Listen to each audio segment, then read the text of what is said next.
So, hello, I'm Greg Atherton, I'm L1. Hi, Greg. This is my first judge presentation, so I do appreciate feedback. Please be savage, but ideally not like, why do you smell and are so fat?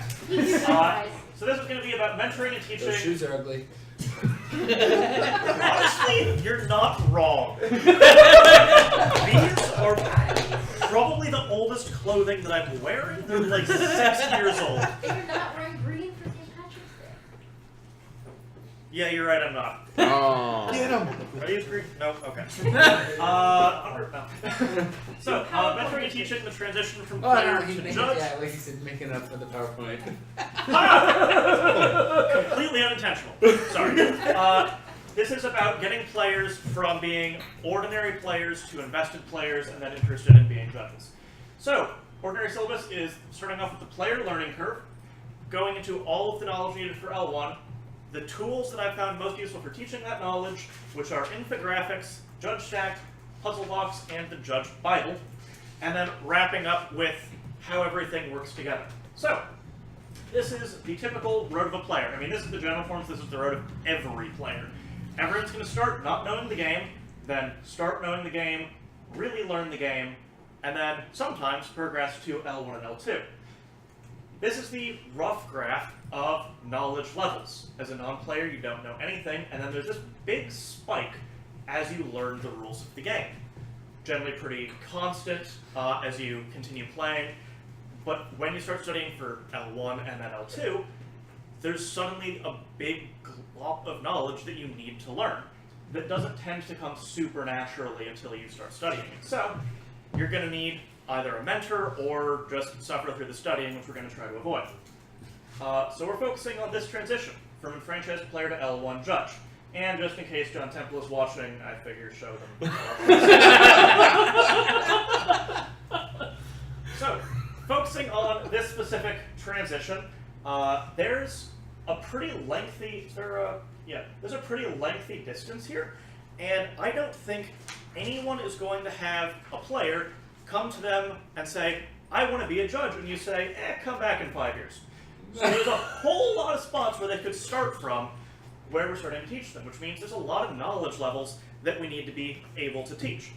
They could be, if they're really good studiers, they could jump from beginner straight to judge. Oh yeah, straight up there.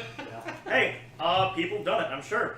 But that means that you need to have tools available that can teach all of this. So the real question is, what do they need to know? Okay, maybe not all of that yet. So this is what I rely on. This is the Judge Bible, the L1 Bible, originally written by Connor Bunston. And City of Brass. What? City of Brass. Yeah. Edited by Stephen Romero.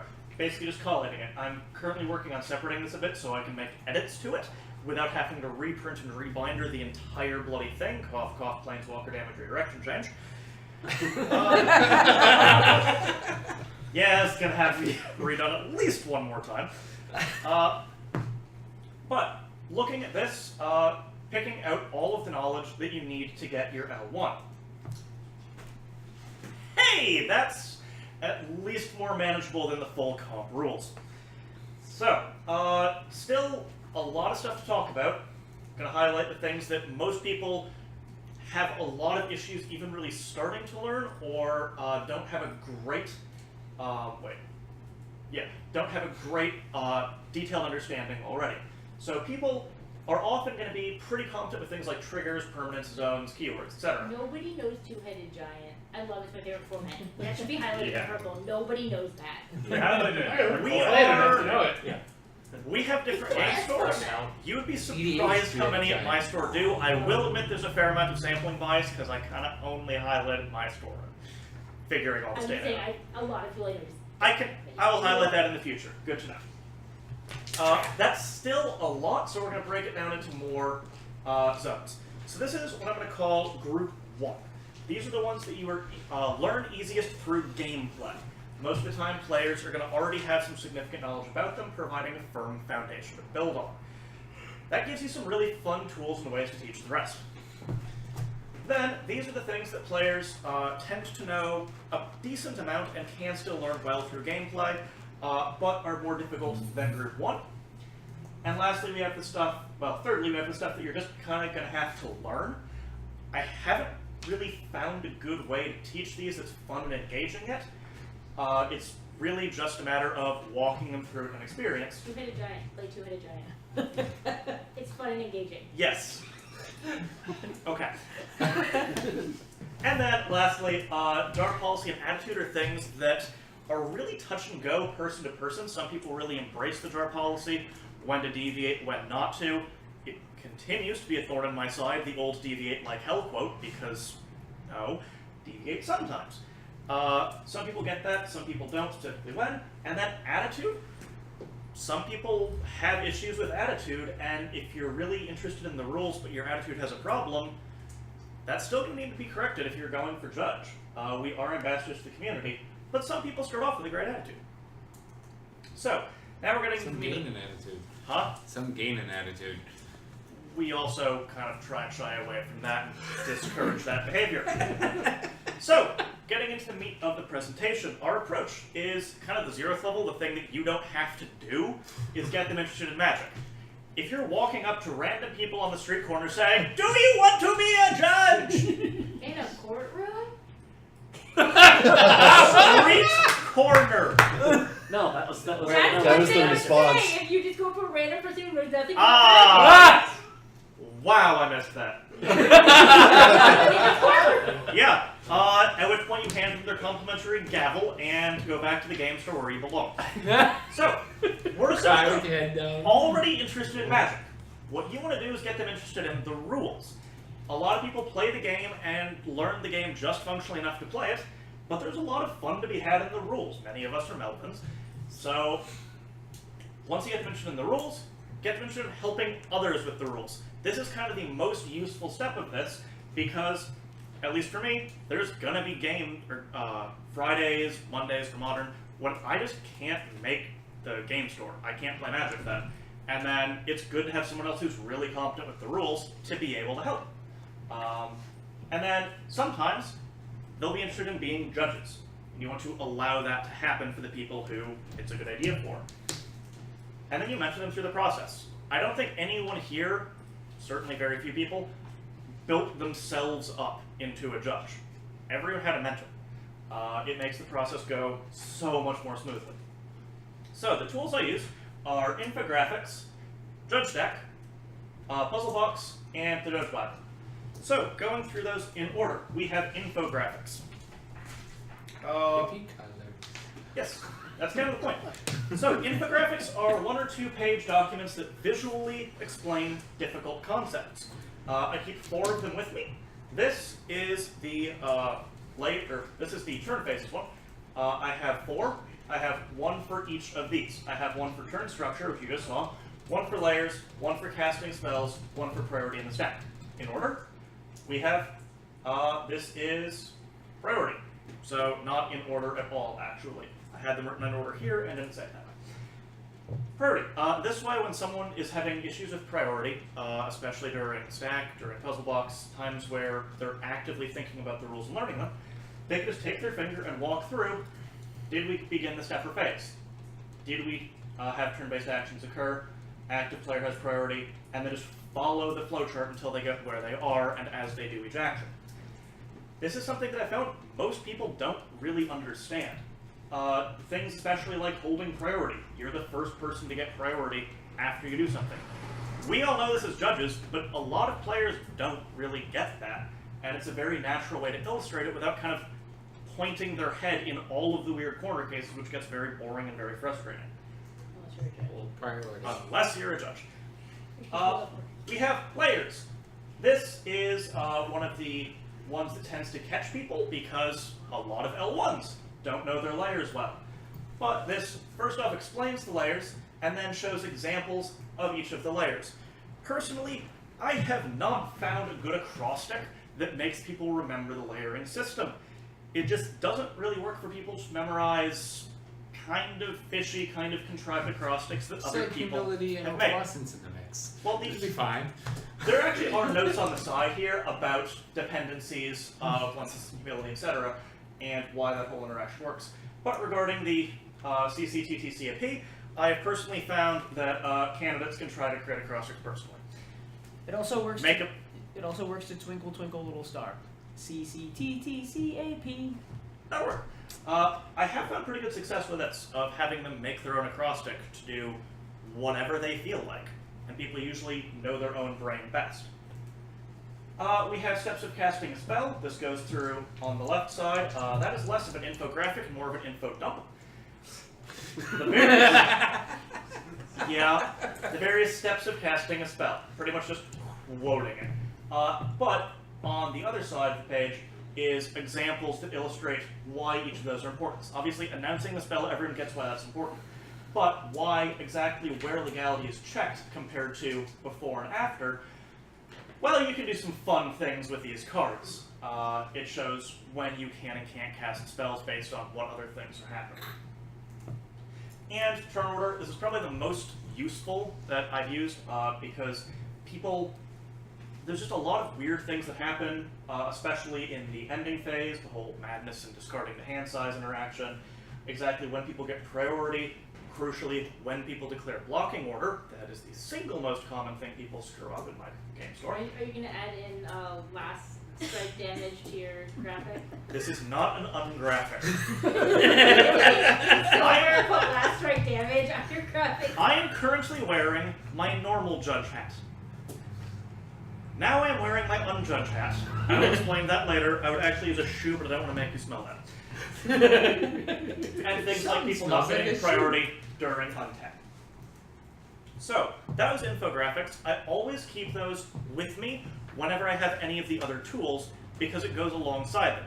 People play Judge Stack, people play with the puzzle box, and as they have questions about the various things contained therein, they can reference the infographics. I don't just shove them in their faces and say, read these.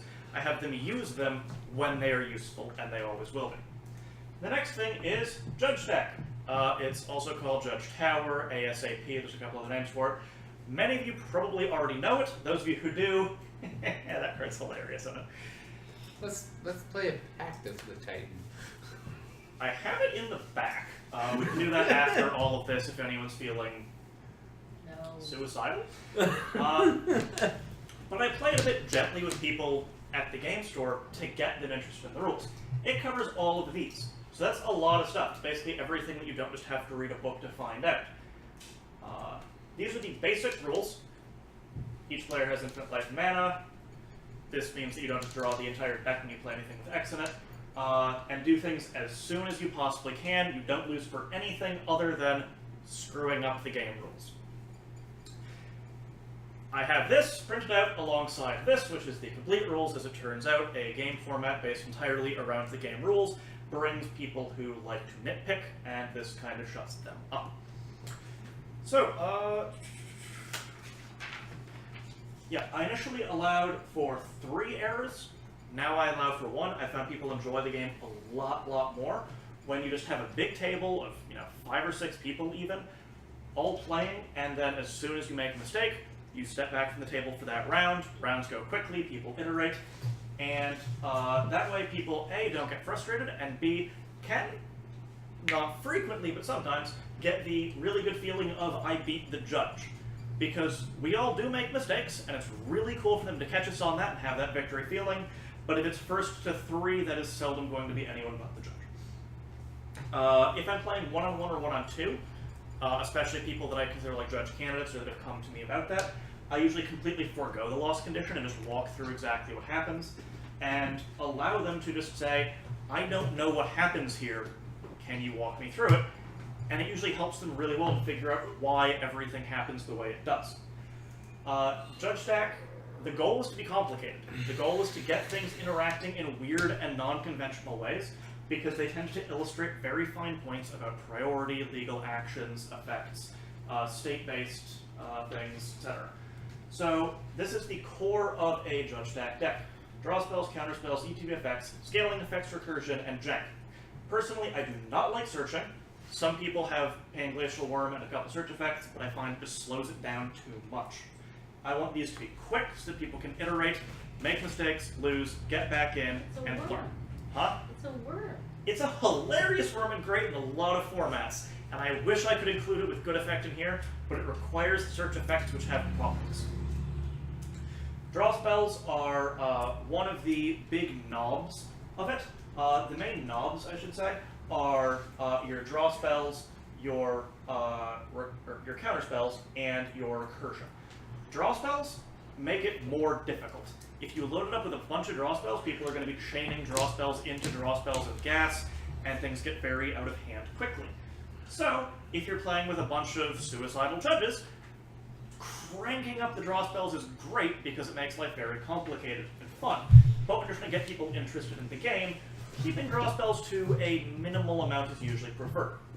All of these work well. One of the things about the cost of building it, Jace's Ingenuity is very similar to Ancestral Recall when you have infinite mana, and it means that they have to draw 3 instead of pointing it at the person they like the least. That's pretty useful. Counterspells are the opposite knob to draw spells. They make it easier. I like to have a pretty good amount of them, always conditional. It also helps naturally introduce things like legal targeting, especially with Hive Mind, and being able to cast a spell with things like Gainsay and a non-blue spell. So, for an introductory judge stack, I will tend to have more counter spells than draw spells. ETB effects are more of the bread, and they kind of work as you are going to have creatures in the deck. Spells having effects, usually drawing more spells, etc., tends to make things go out of hand. Creatures allow you to attack, block, do what a lot of Magic entails, and interact with the stack with those. So we like both activated abilities, static abilities, and mostly ETB effects, so that those creatures are still interesting. No one wants to be playing Glory Seeker in their rules shenanigans game. If ETB effects with the bread, scaling effects with the spice, they kind of make one thing into many things, so dual nature, hive mind, etc. I would say don't overload on these, but there haven't been that many printed, so even if you include all of them, you're probably fine. Recursion is the last knob. This is the knob that, talking with a couple of you who really don't like Judge Stack, I think might be too much in your decks. Because recursion is what kicks up the remembering element, rather than the rules knowledge. Even simple things that just always have effects. Creatures with multiple activated abilities. Lands that you have to tap in your upkeep. Creatures and spells that recur from the graveyard. Any of these things just test, do you remember everything going on, rather than do you know what happens? And the latter is the more interesting thing for most people. With that said, some amount of it is good to keep people basically on their toes, so they're invested in the game. And jank is kind of just fill it out. There's going to be a couple of pages of this. If you see an effect you like, throw it in. That's actually, by volume, probably 40%, but there's too much it encompasses for me to say much all about it. Things like Planeswalkers sometimes work well because you activate the bottommost ability first, and Arlen just keeps transforming. Illustrates interesting ideas about that. Morphling kind of qualifies as recursion from the you have to keep doing it every turn. Animate Dead and Alicia have interesting interactions. If you're made of money, I envy you and would include a riding the Tealu horse. I just don't have one.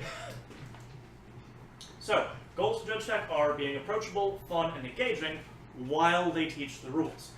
Judge Stack is the main thing I use to get people that first step of being interested. Every pre-release that I'm judging, I just have it laid out on a table in the front of the game store, so when people are bored between rounds, they just come over and say, what is this?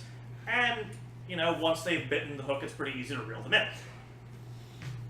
When you have, you know, quick, fast, light games with people who are just curious about it, still no pressure, relatively low complexity in that stack, it gets people invested in the rules and interested in the things that just like, huh, I never thought about that. That's the most useful thing we have. And it does teach the rules. Even playing with people who I'm mentoring up to a level 1, I'm going to jam it frequently because a lot of weird interactions come up that you just don't think about. Big downside is it's random. Judge Stack can teach almost everything, but also can fail to teach absolutely everything as well. It has no guarantee to teach any specific thing. So you combine it with other tools. In this case, Puzzle Box.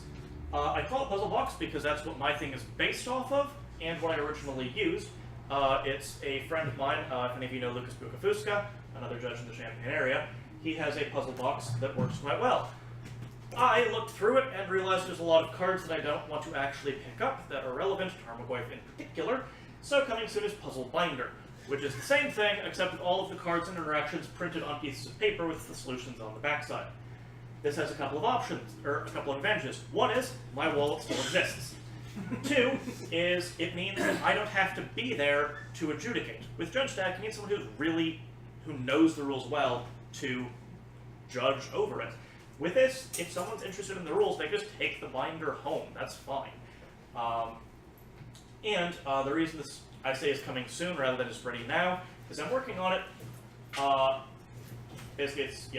Looks very similar to Judge Test. I like to have the actual arts. But I'm trying to follow this. I'm actually trying to make the binder go all the way from non-player to L2 and things that some L2s don't even know. But that's going to be a lot of paper. Once I get it done, I'm definitely going to put that on the forums. I'll also put my Judge Stack list on the forums. Once I get that done, depends on how many more moments of inspiration I have. I'm about 30 puzzles in. I still have like 50 to go, and I keep getting more ideas every time I lay down for bed. The puzzle box has very simple puzzles that just illustrate simple concepts you all know for L1, state-based actions, layers, and triggers. Should cover all of these.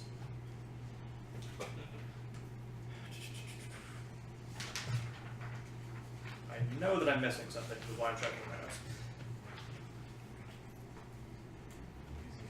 Right. So the main advantage of this is just that it covers all of these guaranteed. You know exactly what they're reading through. And as long as they read through it and know why it's the answer, you know they're going to know it cold. That is a key. You need to make sure, always talking with people after they answer puzzles like this, why? And be able to illustrate related concepts. The same thing with slightly different cards. Because it's very easy to go, I'm pretty sure I get this, let me check my answer. Yeah, that was exactly right. Okay, I've got this, definitely. Well, if they're pretty sure, they might have thought it was the right answer for the wrong reason. But it illustrates all of these. One thing I have noticed is bridging, going back a little, bridging the gap from non-player to a franchised player. People resonate very well with win this turn style puzzles, whereas as you're getting closer to level 1, it works a lot better of what happens. The best theory that I have for that is that early on you're mainly thinking about your own play, you're seldom going to get called for anyone else, and later on it's, if you're trying to help someone else with the rules, you might see, wait, you just did that to that? Huh. But it's also early on, if you say win this turn, they know there is a way to win this turn, which gets the gears clicking. So, these are the benefits. These are goals for it to be clear for them to learn something and know that they know it, to have a natural learning curve where they can go from no knowledge to enough knowledge, and then not mentor dependent, just handing them the box and saying, have at you. Downside is it's less engaging. I'm not going to have the puzzle box laying in front of a pre-release for people to go, ooh, that looks cool. And you do need to enforce that they actually learn why the answers are the answers. This just leaves these things, the things that you can't learn all that well by playing. Yes, two-headed giant, I'm going to move. These, the reasonably straightforward solution to is the Judge Bible. It's a 70-page document written by people with, I'm going to say, more time than me, because I do not have time to create that amount, and it's also really well done. I'm very impressed with it. It contains just everything you need to know for the L1 exam.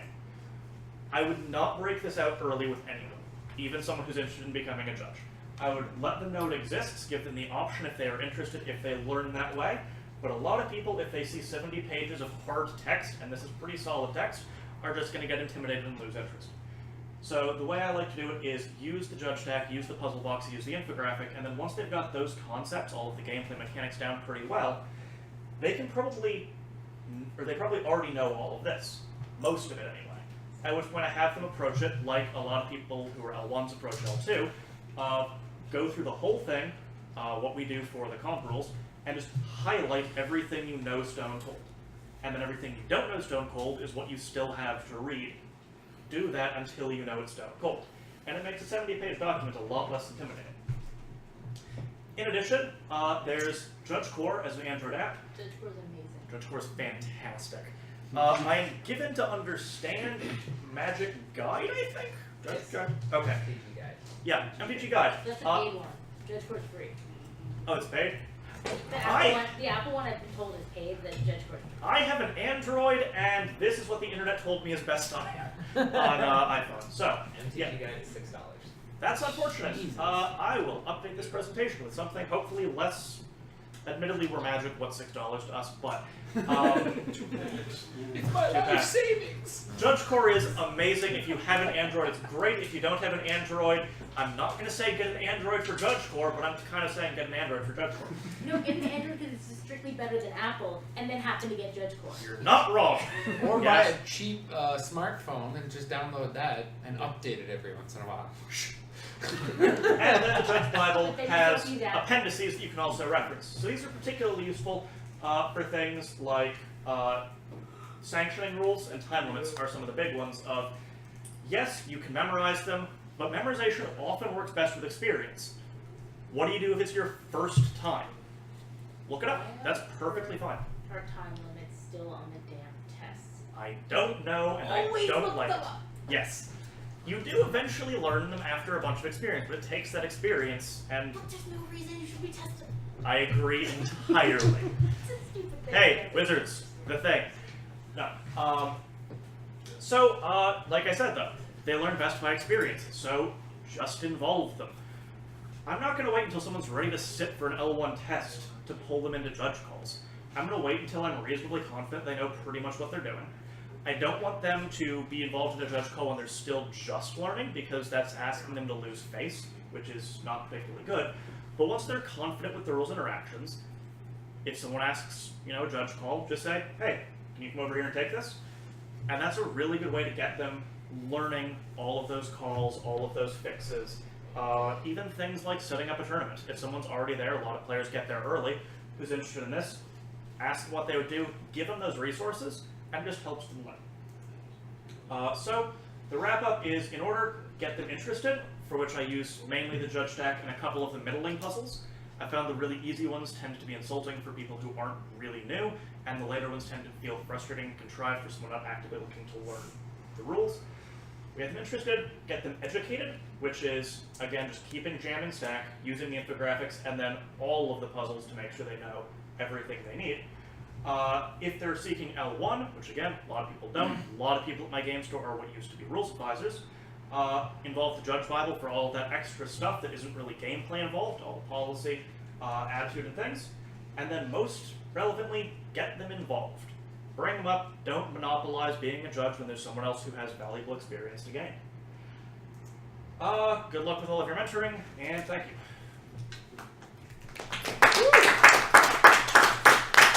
Little dance. Yes. So I did have a question.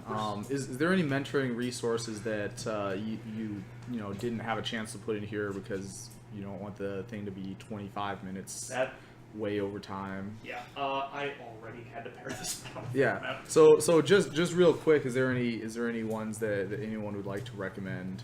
We've got some time to talk about some of the... Judging for the win. Yes. Nailed it. Okay. That's shameless plug. That was not a shameless plug for myself. I want to make sure everyone This understands. stuff's that. good. I get what you're saying. It was a shameful plug. Yeah. Somebody else can play it. That still counts. You can watch online too. There's a lot of online. The Judge Cast podcast is a good one to I don't listen know to if you enough get the sports time terms for to it as make that well. actually make Yeah. sense, but you get That, okay. Judge Cast Nord. Alright. So yeah, judging FTW, definitely great. Judge Cast podcast.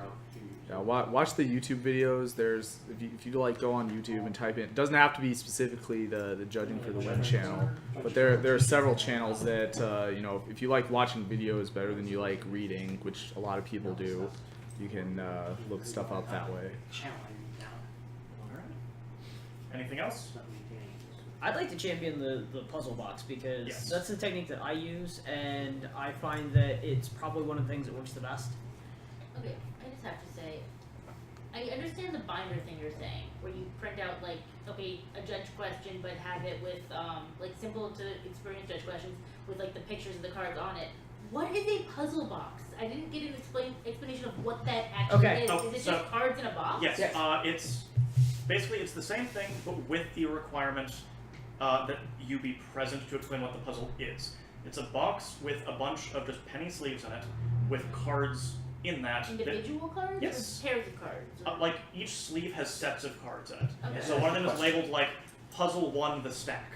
And then you bring those cards out and it's cards that So relate it's to not the just stack. random cards in a box. Right, it's specific, groups it's of a them that- curated specific Okay. set of cards in the box. That makes sense. Yep. Okay.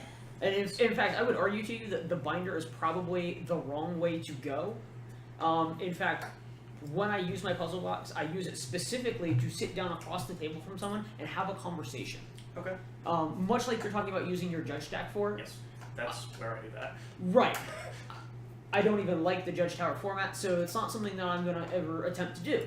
So I sit down with this judge box with people and I have conversations. And the conversation ends up turning more away from the cards themselves and into more about, well, what about this? And what about that? And it's usually that person making the whatabouts. And it's the players all that have gathered around that are making the whatabouts. Because I get players that gather around Oh, yeah. when I break out the judge puzzle box. Do you think it's necessary for them to be individual cards to move around, or Yes. Okay. I do, because as soon as you put cards in a player's hands, you give them the feeling that they are involved and they are invested. Did you see any reason why you couldn't, for instance, make a obvious proxy of a Tarmogoyf and print it out? No. So Yeah. you could do the same Absolutely. thing. I can do that, absolutely. Absolutely, please print out as many proxies as you want for this, because I think the most valuable card inside my judge box might be a yeah, like 50 cents. I specifically picked up a foiled Dovescape for it that never made its way in there. I picked it up out of like a 50-cent binder a million years ago. I know it's worth like $1 million now or something stupid.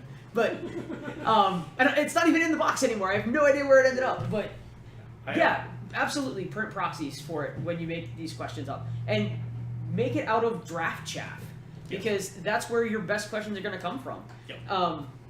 I will say, We got a core set coming this summer. Break out the core set draft chaff, and you can make a puzzle box of your own in a night. yeah, pretty much for me, for what I've done so far, everything up through about this level is just using the most recent standard legal sets.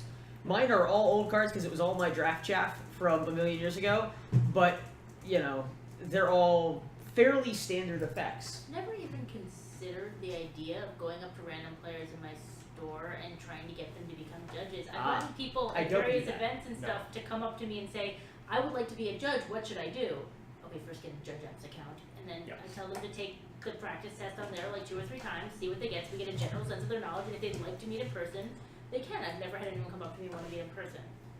Oh, Studying on their own. So I don't know. I just So don't I don't like that. I haven't had the opportunity to go to the big events where people would go to with these already I've had instilled 3 interests people like in that. my store that I work at come up to me and say they want to be an online Yes, judge. that's definitely happened. And at events. I don't like seek people out and go like, "Have you considered being a judge?" It's Because why would you ever show the puzzles to someone on your thing that is in the beginner level if you're not trying to get them to become a judge? Oh, so because it still just teaches them the game well. but and I don't show them. They end up wandering over Yes. because guy who has asked me, "Hey, how do I become a judge?" And I go, "Cool, let's have a conversation." It sounded Yeah. like he was saying that he was going up to beginner players, being like, "I want to cultivate this person into a judge. Let's cultivate them into an experienced player so that I can cultivate them into a judge because we need more judges No. necessary." Sorry, all I was saying was I like progressing them along that, not to any point, just where they want to go. General It's- assistance. Yeah, exactly. And again, blocking order is a major headache for me. Almost every new player at the store at some point calls me saying, I have this pump spell, and he never declared anything, and I want to save this one, and so then he said he'd just kill this one.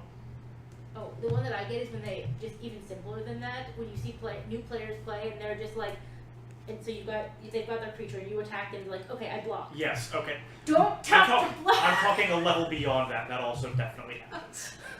But that actually, one of the other things that I have, which wasn't here because it's not quite the same idea, is Wizards has basic rules that they also have printed that are available online that explains that pretty well.